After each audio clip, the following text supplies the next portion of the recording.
To be loved, oh what a feeling to be loved. Ah, y'all, the sun has come back. My goodness. And hold on, y'all. Let me zip my coat up. Y'all, give me a second.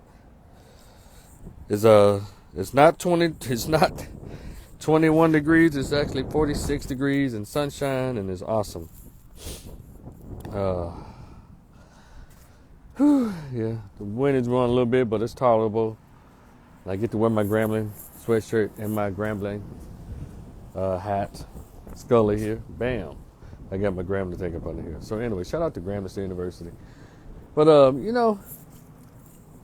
in my last video when I was talking about Grambling State University, and, I was basically talking about Coach Hugh Jackson. Shout out to Coach Hugh Jackson. And the things, I guess it was kind of some of the stuff that possibly been going on at the university and black culture and all of that. And I hinted on this thing about how we're about to jump on a faddish bandwagon, right? Clement Trueheart, hey, good. David Brown, what it do, bro? Clement, good. What's up? And so, with all of the top recruits now coming to a few of the HBCUs because of the NFL coaches that we're getting, and it was like we're about to repeat history. When it comes to, do y'all remember after 1965 and stuff, that whole social integration and stuff that happened when Whitey told black folks that, hey, y'all can come live next door to us, y'all can come to our schools, y'all can all this kind of stuff. And we left our neighborhoods, and that's why they look like what they look now, because we took all of our resources and our talents and our spirituality, our God and our Africanness away from the black community and took it elsewhere, and we left it. Well, this is what it seems like. This is the fad that's going on, the trend that's happening. We have schools in the MEAC that's leaving the MEAC to go to other conferences, end quote. We had Tennessee State to leave the SWAC to go for the Ohio Valley about a couple of years ago. They ain't just winning like that. And then now you have Jackson State decides not to play in the Southern Heritage Classic. Jackson State University has decided not to play in this year's Southern Heritage Classic. There's always been a sellout, just like the Bayou Classic. But I was reading around to see exactly what was going on. Trying to see if it was a breach of contract or anything. I think it was somewhere in that contract where it said that even if it conflicted with what they're trying to do, whatever they're trying to do, it was okay for them to pull out of that classic that happens in my hometown of Memphis, Tennessee.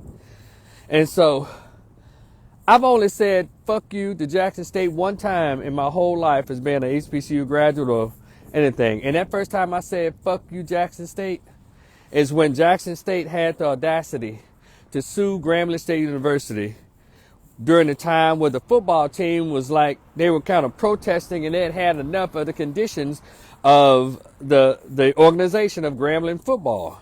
The locker rooms and the way they were being treated on the field and all of this stuff. They were having a protest. And so, yeah, I guess naturally they did a walkout and they protested some games, boycotted some games. And Jackson State, being a fellow SWAC school, they had the nerve to put a lawsuit up against Grambling State University because they talking about they lost revenue or what have you because they're homecoming because Grambling didn't show up. I was done with Jackson State kind of like that. I celebrate what they're doing with the appearance of Coach Dion. But so now, second time ever, I'm saying to a HBCU or to Jackson State, fuck you, Jackson State. Because one thing about it, Grambling didn't need you for that homecoming. And Memphis, Tennessee doesn't need your ass for the Southern Heritage Classic either. Because maybe I'm misquoting, but y'all let me know if y'all can go find information. But I could have sworn I read where I think Coach Prime allegedly said that we're trying to move on to bigger and better things. I don't want to misquote the brother. But, fuck you, Jackson State. We don't need you. Because you know who should have been in that in the first place? In that Southern Heritage Classic? Southern Heritage Classic Festival? football game right here. We were there first in the beginning any goddamn way. You know, then after a while, no, Jackson State came in, and now I guess they think they're too good. Or whatever. Yeah, y'all go on to what y'all believe is bigger and better things. Ask Tennessee State how that's going for them. And Tennessee State, bring y'all ass back to the SWAC. Y'all just not jumping off and popping off in the Ohio Valley Conference. Just come on back. And because the SEAC and the MEAC, I think they're kind of falling by the wayside. All of them, more and more schools seem to be jumping ship. But when they think of greener pastures. And that's fine. Because that's only going to make the SWAC more powerful. And I want to share some with you all, you football enthusiasts, you sports enthusiasts, because you know I'm not a sports guy. I deal in behavior, and also I tend to study a little history, and because we're about to repeat history. We often say that our neighborhoods look the way they look because of integration. We left our neighborhoods that were functioning. We had our own schools. 2-parent households. We had businesses. We had everything. We had our movie theaters. We had our own way in which we traveled. We had everything when we were legally segregated against. We knew we had to do it on our own. But also, in case of you want to remember about the power of Grambling State University and Coach Eddie Robinson, you know, during the time when black players weren't allowed to go to white schools, how the fuck y'all think they still ended up in the NFL? They came from black colleges. Again, I'm not a sports person. I deal in human behavior. You know, shout out to the Master Social Work program at Grambling State University, mental health concentration. See, I deal in that. And maybe some of you sports enthusiasts can start thinking more on a human behavior and stop trying to look at statistics and data all the damn time. It seems to be proving me wrong because it does not dictate behavior. It may show points scored, records broken, but then talk about history and human behavior. And what's happening, that appears to be happening, it's tiptoeing in that direction. They're opening up the doors. Because one thing about people who are in power, they're not going to give up power. They're going to make way for you to give up your own power. They say, yeah, let's give them a little something. Because they're not going to give up their conferences. They'll let a few of you in. Y'all remember the thing called the Negro League Baseball? They got people, they got some of the, you know, they invited some of the best players to come, which ultimately, excuse me, hold on a second.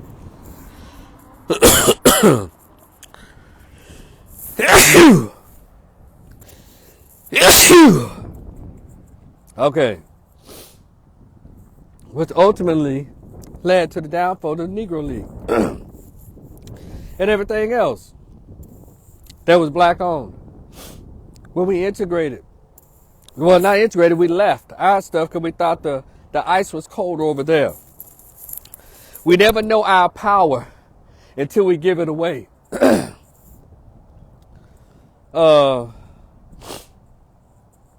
And that seems to be the problem I have with us. We don't know our power until we give it away. But see, I was there. I was at a black college when Grambling was like world famous. Everybody was hating on Grambling. And so for these black schools on the East Coast, and the MEAC and all that, decide they don't want to be in the little black conferences anymore, that's fine. I think the SWAC should become the powerhouse. And then, just like when Eddie Robinson sent black players to the NFL, the ones in the 60s and the 70s or what have you, they'll come to the SWAC and get NFL players if that's the goal. You know, this is weird. So, and I'm just sitting here watching it, and a lot of people aren't realizing what's going on. But yeah, because we seem to think we are thumbing our noses up at the wider establishment. Yeah, we're getting all the top recruits. Yeah, all the top 5 and top 3, top number 1 recruits are coming to the black schools. Yeah, which is not against the law. I'm celebrating it as well. However, we just need to be a little more forward thinking and stop thinking that we're actually thumbing our noses up at the white establishment, because we're not. You know, what we're doing is we're so busy celebrating, we're not strategizing and taking advantage of what's happening. We're so busy hoping that they'll give us more validation and pat us on the back. Oh yeah, black schools is okay, but that wonderful coach, not wonderful as in positive, but that jackass of a coach that put that tweet out saying, why would they go to those schools? They got less money. They're inferior schools. Why would they go there? See, that's what they've always thought about HBCUs. And when all this defection is going on, that's what we think about HBCUs. If you follow my social media pages, especially my Facebook and YouTube channel, Rico the Opinionist, I've always said black colleges are shrinking, not because of white folks, not because of any presidential administration, because black people don't like HBCUs. Yeah, most of the people that attended HBCUs, their children go to PWIs. So that's what I'm saying. So we're going to have to get it together. Are we going to be black or are we going to be multicultural? And then these HBCUs and the conferences will start falling apart because they don't think they're getting anywhere, when they're not even noticing that it is because of them that other people have copied and taken notes off of. It doesn't make any sense how we just seem so feeble-minded in 2022. We still want that validation. It's just weird.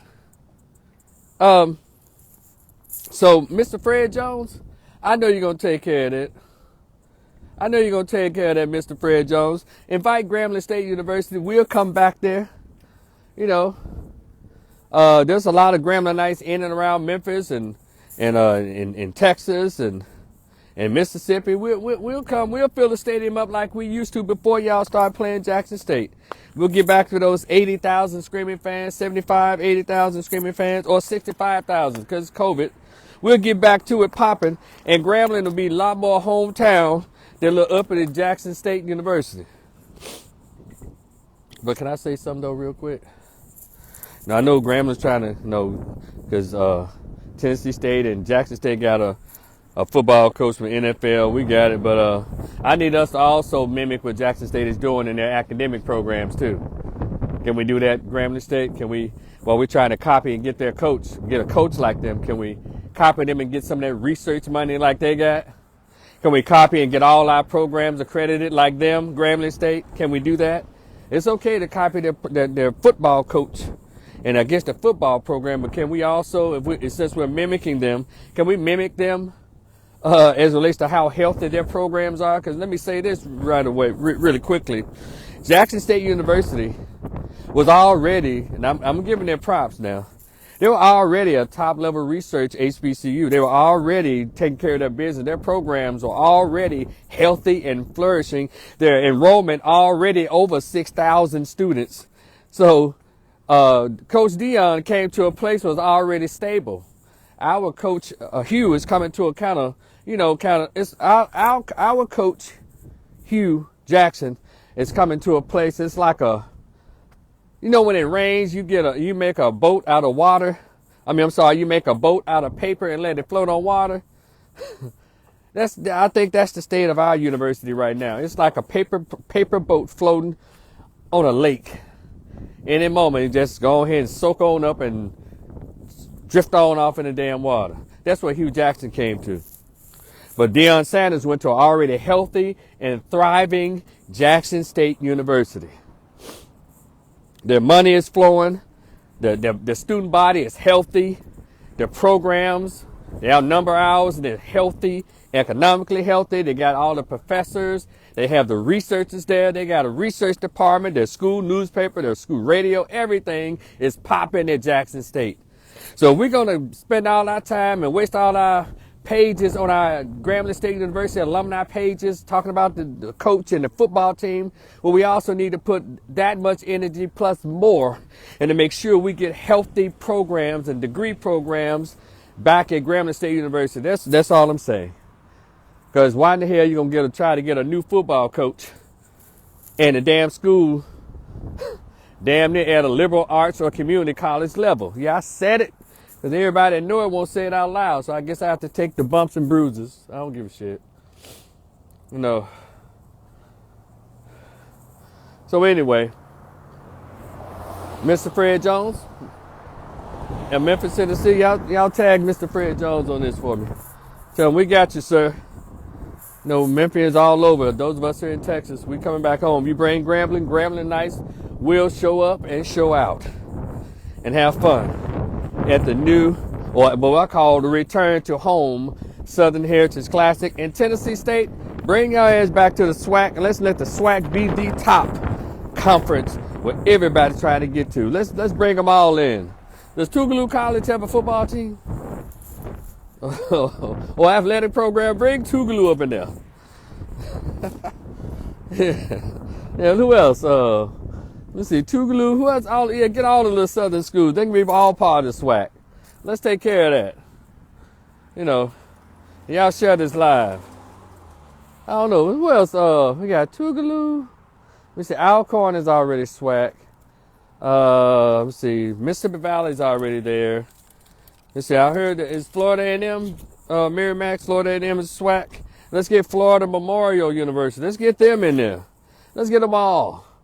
And then so all the SEAC and the MEAC, y'all go ahead and try to disappear for greener pastures while the SWAC becomes more powerful and it stays black with black culture. That's what I'm always pushing, black culture and black colleges. See, a black college without black culture is nothing but a PWI with a tan. And that's from Rico the Opinionist, so don't steal my shit. But anyway, I just want to share that. Again, fuck you, Jackson State. We don't need you. You know, after I guess next year I'll be leaving the SWAC. We won't care. We will not care. You know, because the SWAC is gonna be all right. We're gonna be just fine. And I'm not one who believes in dividing, but I'm not gonna let people pull little moves and not say anything about it. So, but anywho, y'all be cool. Enjoy the rest of this beautiful day. The sun is melting, the snow and ice here in Dallas-Fort Worth, and we are so happy. So I hope that the sun is also blessing you wherever you are. Y'all enjoy the rest of your day. Y'all stay tuned. I have another live that I'm gonna do today in a few minutes. All right, be cool. I'll talk to y'all later. Straight from the G.